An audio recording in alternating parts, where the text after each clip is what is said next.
Áudio 18, página 98.3. A memória não pode ser deletada. Nos computadores, a tarefa mais simples é deletar ou apagar informações.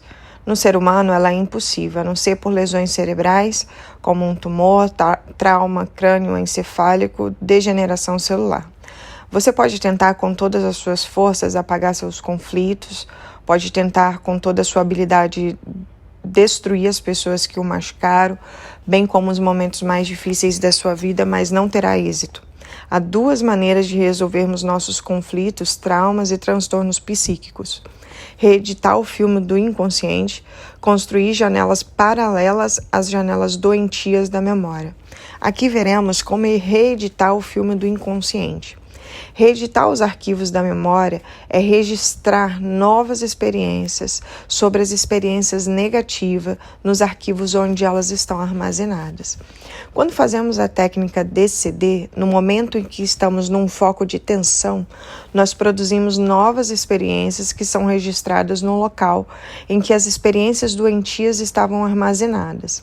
Se uma pessoa impulsiva que agride seus íntimos por qualquer coisa, duvidar continuamente do pensamento de que não consegue superar a sua impulsividade, criticar sua agressividade, compreender que ela fere a quem ama e determinar constantemente ser tolerante, após 3 meses de treinamento e aplicação diária da técnica DCD, ela reeditará o filme do inconsciente. Ela será mais calma, dócil e mansa. Poderá ainda ter reações impulsivas, mas com menos frequência e intensidade. Um dos papéis mais inteligentes do eu como autor da sua história é reescrever o seu passado, reeditar o filme do inconsciente. Não é fácil mudar, reorganizar ou transformar a personalidade, mas é possível. Depende de treinamento, perseverança, meta e reeducação. O centro e a periferia da memória. Usando a metáfora da cidade para entender a memória humana, podemos dizer que a memória existencial ou inconsciente são inúmeros bairros que compõem a cidade e a memória de uso contínuo é o nosso centro de circulação. A memória de uso contínuo, ou memória consciente ou central, representa as ruas, avenidas, lojas, farmácias, supermercados, local de trabalho, teatro, que o eu frequenta rotineiramente.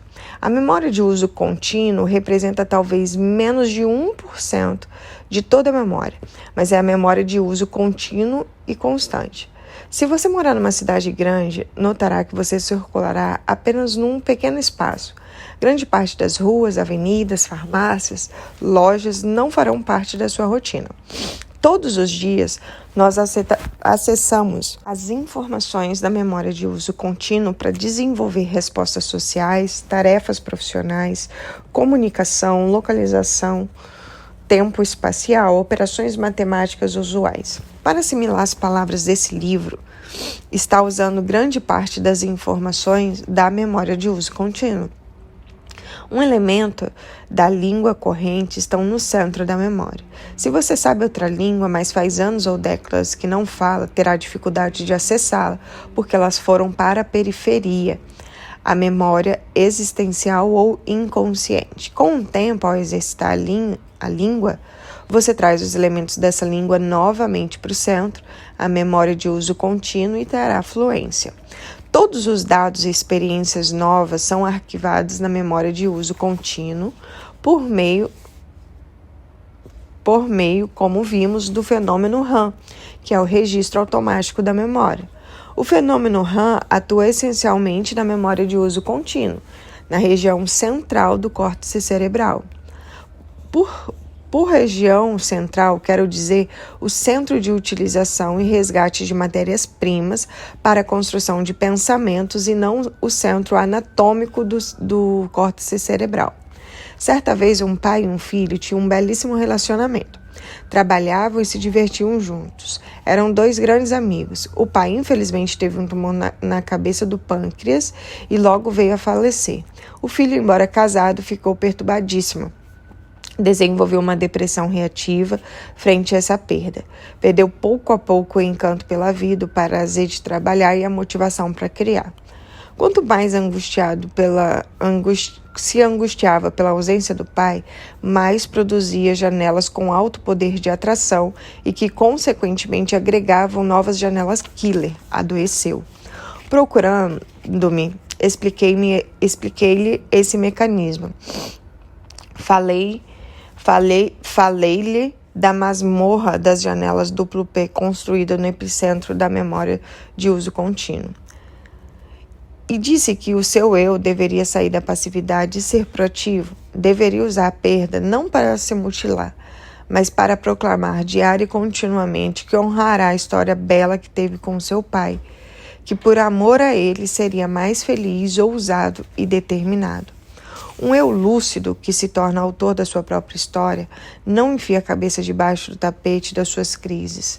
Ele gerencia seus pensamentos e torna-se um excelente construtor de janelas lights no centro da sua memória. Produz sua liberdade. Pais que perderam seus filhos, ao invés de sentir os mais infelizes dos seres humanos, deveriam honrar a história que viveram com eles.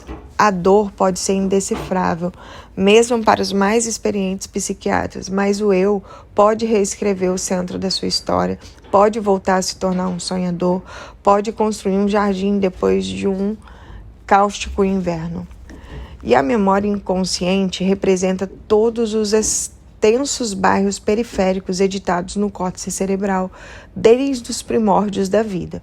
São regiões no inconsciente ou subconsciente que o eu e os fenômenos constroem cadeias de pensamentos que não utilizam frequentemente, mas tais regiões não deixam hipótese alguma de nos influenciar. As fobias, humor depressivo, ansiedade, reações impulsivas, insegurança, que não sabemos de onde vêm ou por onde vieram, foram emanadas da memória existencial ou inconsciente. A solidão do entardecer ou do domingo à tarde, a angústia que surge ao amanhecer ou a alegria que aparece sem nenhum motivo aparente, vem dessas regiões. Você fica angustiado ao entardecer? E o domingo à tarde é prazeroso? Há alguma data ou ambiente que te entristece? Uma pessoa que você nunca viu na frente, mas parece conhecê-la, um ambiente onde nunca esteve, mas jura também que o conhece, emana dos imensos solos da memória inconsciente. Há milhares de personagens e ambientes arquivados na periferia inconsciente que não são acessados pelo eu. Quando fazemos uma varredura nessas áreas e resgatamos múltiplas imagens, construímos complexas composições que parecem identificar pessoas e ambientes desconhecidos. Não há nada de supersticioso nesse processo, embora o eu tenha uma tendência, uma atração pela superstição e pelo sobrenatural. Cuidar da memória é cuidar do futuro da qualidade de vida. Muito se preocupa com o que é registrado nos arquivos dos seus computadores, mas raramente se preocupa com as mazelas arquivadas em sua memória.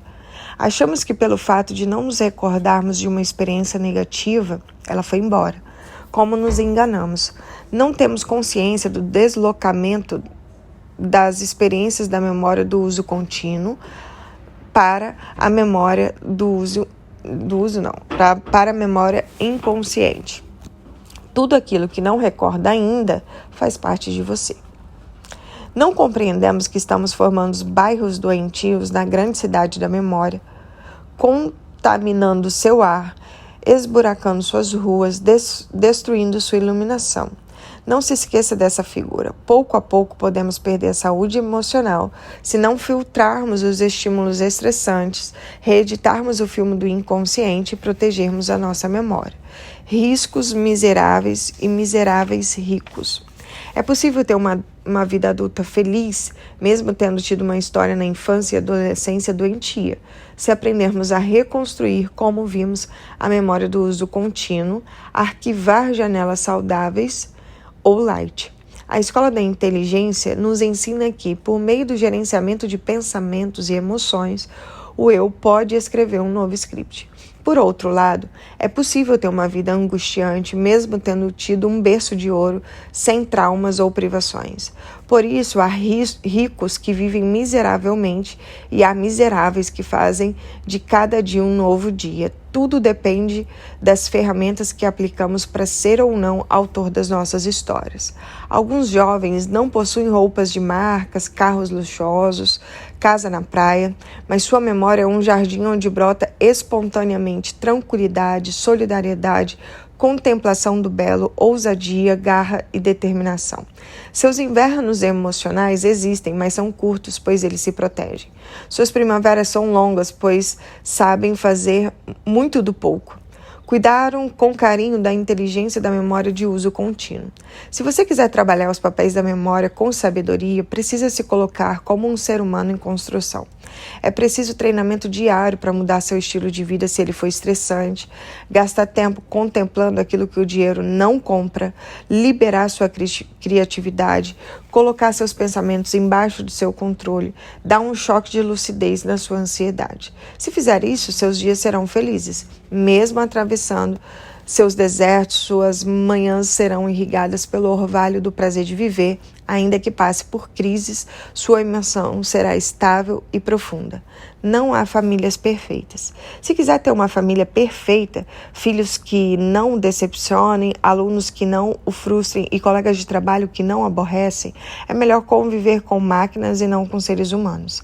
Aceite as pessoas com seus limites e utilize ferramentas desse livro para construir relações saudáveis com elas. Saiba que toda mente é um cofre.